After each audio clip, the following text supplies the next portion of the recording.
Boa noite, gente. Sou Maria, sou enfermeira, sou professora da disciplina de UTI. Vamos dar seguimento às nossas aulas. Então, hoje a gente vai falar das drogas mais utilizadas no serviço de UTI. Vamos citar a primeira delas, é a dopamina. A dopamina, para que ela serve? Ela é indicada para correções de desequilíbrio hemodinâmico desse paciente, decorrência aos choques, que é aqueles que eu falei para vocês das pesquisas. Cardiogênico, após o infarto, após um choque séptico. Então, a dopamina ela vai auxiliar na resposta desse paciente, na melhora da hemodinâmica desse paciente. Ela deve ser usada em via periférica, em acesso venoso, pode ser usada em via periférica, mas a gente na UTI a gente dá sempre preferência pelo acesso central, para diminuir o risco de extravasamento e necrose e às vezes lesões mesmo de tecido onde esse líquido ou nessa medicação for extravasada. A diluição dela, a dopamina é uma solução de 200 mg em cada 5 ml. Ela pode ser diluída tanto em soro fisiológico como em glicose a 5%. E aí faz um volume total de, pode ser para 250 ou 500. Toda vez que vocês forem no serviço de hospitalar, principalmente na UTI, quando vocês estiverem trabalhando, pergunta qual que é a diluição padrão. Tem alguns lugares que a diluição padrão é para 250, outro para 500. Sempre tenta interagir na hora que vocês entram na instituição. Todo medicamento já pergunta para quanto é a diluição desse medicamento. Falando um pouco da noradrenalina, ou ela também pode ser conhecida como norepinefrina, ela serve para vários processos importantes no organismo, como por exemplo na vasoconstrição periférica, que auxilia no aumento da pressão. Ele é muito utilizado no choque séptico. Normalmente, choque séptico, o paciente não tem resposta à pressão, ele está hipotenso, mesmo que você dê volume, soro para estimular, para aumentar a pressão, ele não tem resposta. Então, a noradrenalina ou a norepinefrina é uma das drogas mais utilizadas no choque séptico para aumento da pressão. Ela deve ser administrada também via exclusiva em acesso endovenoso e no serviço hospitalar sempre vai dar preferência para o acesso central. Claro que às vezes perde, às vezes saca, então a gente até passa, administra em acesso periférico, no braço, sempre num lugar que a gente consiga avaliar se não está tendo esse vazamento para prevenção de risco de lesão tissular. Ela pode ser diluída para soro, para glicose a 5% ou soro fisiológico. E sempre que a gente tem que ter em mente é que o quanto que você for colocar de noradrenalina no soro, você vai tirar de dentro dele. Como exemplo aí, que eu coloquei como diluir a noradrenalina. Se você coloca 2 ampolas, cada ampola tem 4 ml. Então, 8 ml. Então, você tira 8 ml do soro de 250, então vai ficar 42 ml, para dar um total da solução de 250. Toda vez o médico vai fazer o cálculo com o valor já diluído. Então, você tira o soro para você completar com as ampolas que você precisa. Então, o médico sempre vai conversar assim com vocês. Coloca a nora vezes 2. Então, você sabe que é 2 ampolas. Nora vezes 4, 4 ampolas. Nora vezes 8, 8 ampolas. Nora vezes 16, que daí é um caso extremo, que ele não responde, aí pode chegar a nora vezes 16 também. Para que serve a adrenalina, então? Na adrenalina, a gente acaba sendo uma das drogas mais conhecidas, também é um vasoconstritor periférico e é muito utilizado na parada cardiorrespiratória e nos choques anafiláticos, né, de resposta alérgicas, né. A adrenalina, então, é um potente medicamento com efeito antiasmático, vasopressor e estimulante cardíaco. Na adrenalina na parada, ela é utilizada 1 miligrama, que é uma ampola, e depois você lava para ela ter o efeito real no paciente. Ela pode ser usada a cada 3 minutos. Nas novas guidelines lá de 2018 já fala que é uma adrenalina a cada 3 minutos. Então, você faz adrenalina pura mesmo e depois você lava com soro fisiológico para garantir que a adrenalina entre em contato na veia do paciente mesmo. No choque anafilático, ela pode ser utilizada no medicamento usado no tratamento de emergências, nesses casos graves, pois ela ajuda na dilatação dos brônquios e com a dilatação, a pessoa em choque anafilático é capaz de conseguir respirar novamente. Então, a gente vê muito isso em filme, né? Ou o paciente que tem extremamente alergia, eles andam com ampolas de adrenalinas, elas já são preparadas, na verdade. Já são preparadas em via intramuscular, então você injeta na perna, principalmente vasculateral, em crianças e adultos no braço mesmo injeta. Tem gente que é muito alérgico, extremamente alérgico à picada de abelha, a camarão, a qualquer tipo de alergia e possa colocar em risco esse paciente fechar a glote. A adrenalina ela vai ajudar na vasodilatação e dilatar os brônquios e facilitar a respiração desse paciente. E aí ele não vira uma urgência realmente, uma emergência, né? Como diluir? Então, você pode diluir ela 1:10, então você faz aspira uma ampola e completa para 9 de soro, então fica 1:10.000. Que aí normalmente é feito mais criança, que é rediluído e faz os bolos. No adulto, já faz a dose pura mesmo. Pode ser feita intraóssea, intramuscular e pode ser feita também direto no TOT, no endotraqueal também do paciente, pode ser feita adrenalina. Dobutamina. Dobutamina atua então diretamente no receptor beta-1 do coração, aumentando a força de contração do músculo. Ela vai fazer aumentar a força de contração desse músculo. É muito utilizado pós-cirurgia cardíaca, que é para auxiliar nessa força de contração do paciente, que já às vezes não é boa, ou principalmente é mais prejudicada depois pós-cirúrgico. Então a dobuta ela vai ajudar nessa força de contração. Também é utilizada endovenosa, de preferência catéter central. Se não tiver no acesso o catéter central, pode ser usado periférica, desde que seja avaliado se não tem risco de extravasamento. A diluição é uma ampola, que é uma ampola que contém 20 ml para 30. Então, a maioria das drogas que a gente está falando agora, drogas de UTI, elas têm uma sua miligramagem em grande quantidade. Então, sempre quando você for preparar a dose dela, você tira o que você vai colocar dentro do soro. Primeiro, para caber dentro da diluição. E segundo, para dar a concentração adequada. Então, por exemplo, ela tem 20 ml. Na hora que você vai preparar, você tira 20 ml, então vai ficar 230 na solução, né?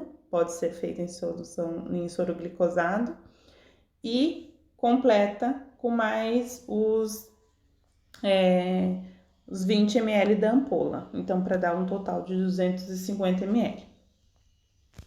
A nitroglicerina, também conhecida como Tridil, ela é indicada para tratamento de hipertensão perioperatória, então paciente que está muito hipertenso, ele não responde, já fez analgesia e ele não responde, acaba entrando com a nitroglicerina. Ela vai ajudar a cair a pressão, vai ajudar a diminuir a pressão desse paciente, né? Tratamento de angina pectoris também, ela é também utilizada. E também quando ela pode também ser feita via sublingual, tem o comprimidinho também sublingual para diminuir, né? Fazer a hipotensão, porque esse paciente está hipertenso, então para diminuir a pressão dele é necessário o uso a indicação, né? Porque sempre vai ser indicado pela equipe médica. Quem prescreve é o médico, mas é de responsabilidade da enfermagem saber para que serve e quais seus efeitos colaterais. Então, ela vai utilizar de uma maneira mais leiga possível, para diminuir a pressão desse paciente. A nitroglicerina é um fármaco concentrado que deve ser diluído antes da infusão em glicose 5% para injeção ou no cloreto de sódio. A única diferença é que o material dela não pode ser plástico resinado, então pode ser ou é no frasco de vidro ou é num polipropileno que tem que ser diluído ela. Então tem alguns frascos que eles são uns saquinhos mais duros, então é nesse saquinho que tem que ser rediluída a nitroglicerina para não ter risco dela interagir com o plástico e acabar precipitando, que é quando ele condensa, fica duro, e aí isso pode obstruir e virar um trombo na veia do paciente. Então é sempre no polipropileno ou no frasco de vidro. O que mais a gente encontra é o polipropileno. Nas próximas aulas eu vou fazer a preparação e diluição de alguns medicamentos e vou mostrar os tipos de embalagem para vocês.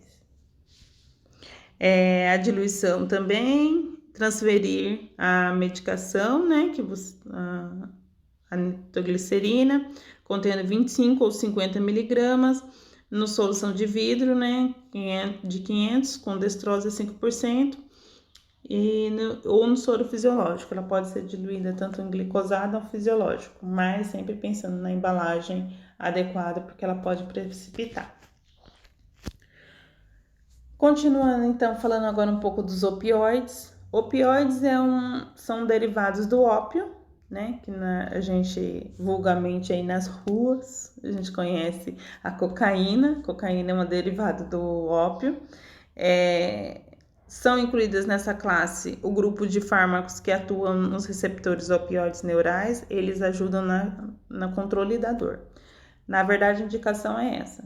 Só que ele dá uma sensação, aquela sensação a mais. Imagine, você está com muita dor e aquela sensação de tranquilidade, de prazer. Então, ele pode trazer a dependência, pode causar dependência para esses pacientes. Por isso, ela é usada de uma maneira controlada e sempre observando, e normalmente pacientes mais que já tiveram ou está em tratamento de câncer, porque é uma dor que não controla, então o opioide acaba auxiliando nesse tratamento. Alguns dos medicamentos que é da derivação do ópio é o tramal, a hidromorfona, metadona, morfina, oxicodona, hidrocodona, oxomorfona, fentanil, e eles também, os efeitos adversos mais comuns deles é a depressão respiratória, a sedação, que pode entrar, e náusea e vômito. O que vocês vão ver muito paciente reclamar é de prurido, principalmente paciente normalmente faz morfina no intraoperatório desse paciente, intratecal, que a gente fala, que é no catéter, coloca um catéter, funciona a coluna, né, subdural desse paciente, e coloca um catéter ali. E já analgesia direto no acesso, no central desse paciente, e aí a medicação vai fazer o efeito muito mais rápido.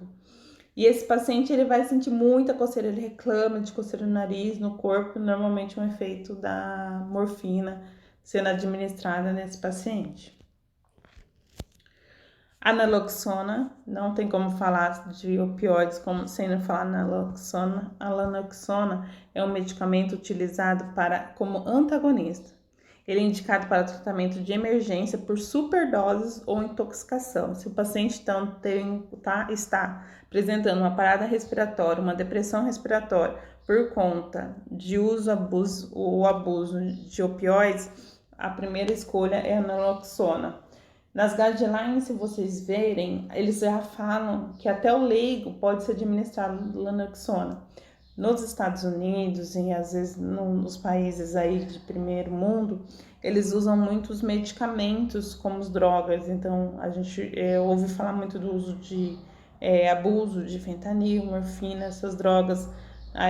E aí ela pode causar uma depressão respiratória. Então, a naloxona é uma das que vai reverter esse quadro. Então, às vezes você vê o paciente realmente desacordado, na hora que você administra a naloxona, o paciente acorda, como se tivesse um fôlego a mais de vida ali. Então, no carrinho, principalmente de parada, em UTIs que usa esses medicamentos, acaba tendo sempre uma naloxona por conta, às vezes não é pelo abuso, mas é um paciente debilitado que ele já pode causar uma depressão. Então a naloxona pode resgatar esse paciente. O fentanil, então, da família dos ópios, ele é indicado para analgesia de curta duração e ele também é utilizado na indução anestésica. Além de tratar, ele é 100 vezes mais potente que a morfina, então ele tratar a dor. Ele também vai ser utilizado no controle da dor, ele também vai ser utilizado como sedativo. O fentanil, como usar então? Ele pode ser administrado por via epidural no catéter, intramuscular ou intravenosa, dependendo da indicação do paciente. Normalmente, pacientes intubados, que vão ficar muito tempo entubados, ou não tem uma proposta inicial de extubação para que esse paciente faça um controle melhor da dor desse paciente, a gente usa o fentanil para sedação.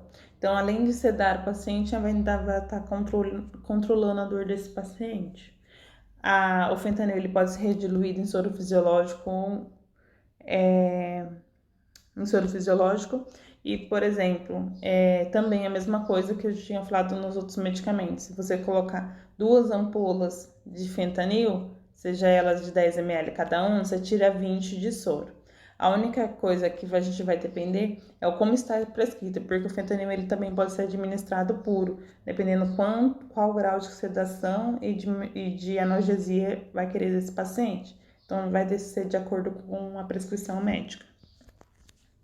A morfina, também um derivado do ópio, ela também é um potente analgésico, porém que deve ser avaliado a sua administração. Por quê? Ela também pode causar depressão respiratória. Então, é um remédio analgésico de classe dos ópios e tem um potente efeito de tratamento de dor crônica e aguda desse paciente. A via de administração, ela pode ser a via de administração pode ser sistêmica, né, que é via endovenosa, ou pode ser VO também. A administração de comprimidos, 10 mg, tomar meio comprimido a cada 1 hora. Na prevenção da constipação, ele também é utilizado Bisacodyl. Por quê? O ópio, principalmente a morfina, quando esse paciente normalmente, às vezes, ele vai para casa tomando a morfina, paciente oncológico principalmente. Só que ela debilita a parte gastrointestinal desse paciente. Esse paciente fica extremamente constipado. Tem paciente que chega a ficar 15 dias sem evacuar. Então, é bom avaliar, principalmente a gente, enfermagem, é o que está ali mais próximo ao paciente. Então, se a gente, por exemplo, a gente está observando que esse paciente não está sedando, ele está acordando, ele está reclamando de dor, você faz face de dor, você olha assim, ele tá com face de dor. Então, a gente questiona a equipe médica, né? Doutor, ele tá fazendo face de dor, vai aumentar a dose da morfina? Vai aumentar a dose do fentanil? E aí, esse paciente vai para casa tomando. Se ele tá no ambiente hospitalar, tá em uso de morfina, doutor, faz 2 dias que ele não evacua. Então, às vezes, tem que associar a uma lavagem gastrointestinal, às vezes entrar com uma medicação, Bisacodyl, lactulona. Claro que a prescrição é médica, mas nós somos o cuidado de frente desse paciente. Então, a gente não pode deixar ele ser desassistido. Então, a gente tem que passar. Se ele está fazendo face de dor, ele está constipado há vários dias. Tudo isso a gente tem que comunicar à equipe médica também, porque muitas vezes ele está olhando só a clínica do paciente. A pressão tá boa, os sinais vitais estão bons, mas será que o gastrointestinal desse paciente está bom? Né? Ele tem feito face de dor mais de uma vez ao dia? Então é isso que a gente também é importante da enfermagem estar próximo ao paciente. O midazolam também é indicado para sedação. Ele é uma sedação consciente que a gente fala. Consciente por quê? Eu trabalhava em um serviço de endoscopia e a gente usava muito midazolam. Então a gente falava assim, Dona Maria, vamos passar para essa maca? Ela passa. Você pede para ela então é a sedação consciente. Ela não lembra como ela chegou naquela maca, mas ela passa para outra maca. Assim, Dona Maria, vamos erguer um pouquinho a cabeça? Abre a boca para colocar o endoscópio. Né? Abre a boca para a gente colocar o bocal, né? Que a gente colocava um bocal para não ter risco dela morder o endoscópio. Abre a boca para colocar o bocal. Abre a boca para tirar. Ela faz tudo, ela obedece todos os comandos. Só que depois ela não lembra. Então, o midazolam ele é principalmente utilizado na sedação consciente desse paciente e também para exames, para cirurgias, né, anestesia, e na UTI é utilizado para o paciente entubado. Paciente entubado que tem uma proposta de... não tem proposta de extubação, então ele também tem que ficar dormindo, né? Coitado. Então a gente também associa ele, o midazolam, com o fentanil para uma sedação adequada desse paciente. Uma droga muito utilizada em UTI também é a furosemida, também conhecida como Lasix. Ela é um potente diurético e ela também vai ser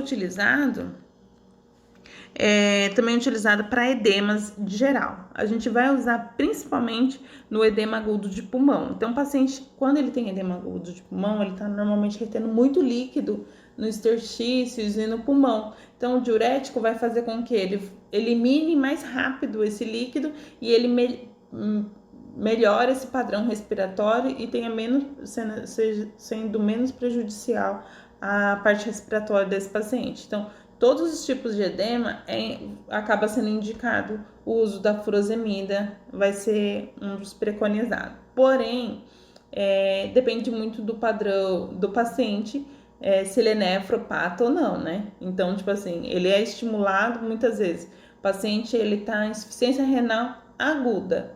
Então, ele não é crônico, ele ainda consegue urinar. Se ele tá apresentando oligúria, que é pouca diurese, às vezes estimulado com Lasix ele consegue eliminar. Se ele não urina nada, não adianta fazer furosemida. Ele pode ter até edema agudo de pulmão, mas não vai adiantar fazer furosemida nesse paciente, porque ele não urina, então a perca acaba sendo pela urina. A furosemida, ela pode ser administrada tanto VO, que tem uns comprimidos, ou EV. A VO é mais utilizada em casos de pacientes hipertensos e aí ajuda com diminuição na diurese, acaba diminuindo o líquido nos vasos e isso ajuda na redução da hipertensão. Então acaba sendo administrado mais VO por conta disso. Alguns casos de ascite também, paciente com edema abdominal muito importante por conta de acúmulo de líquido, também acaba ajudando na estimulação via renal, que ele excrete renal esse líquido. E EV é mais utilizada nesses casos de edemas, tipos de edemas. Eu coloquei diversos para vocês. Edemas por distúrbios cardíacos, edema por doenças renais, edemas cerebrais, crises hipertensivas e para indução da diurese. Os efeitos colaterais comuns é distúrbio hidroeletrolítico, que é o que, imagine, você urinar em grande quantidade e perder muito eletrólito. É um dos principais distúrbios que vai ter. Por hoje é só da nossa aula. Espero que vocês tenham compreendido. Tenta dar uma lida no material. Não recebi mais nenhuma atividade, então, por favor, quem não enviou, envie. Nosso último encontro acho que vai ser 28 de maio, se eu não estou enganada. Então, mandem, porque vai valer nota e presença. Por favor, dessa atividade de hoje, quero que vocês pesquisem quais os efeitos colaterais mais frequentes das drogas cetadas. Então, quais os efeitos colaterais? De algumas eu até citei, mas quais os efeitos colaterais da Nora, do Lasix, da Dobuta, da dopamina? Quais os efeitos colaterais dessas drogas? E envie por e-mail para mim, tá? Obrigada pela atenção de vocês. Espero ver mais brevemente e tchau.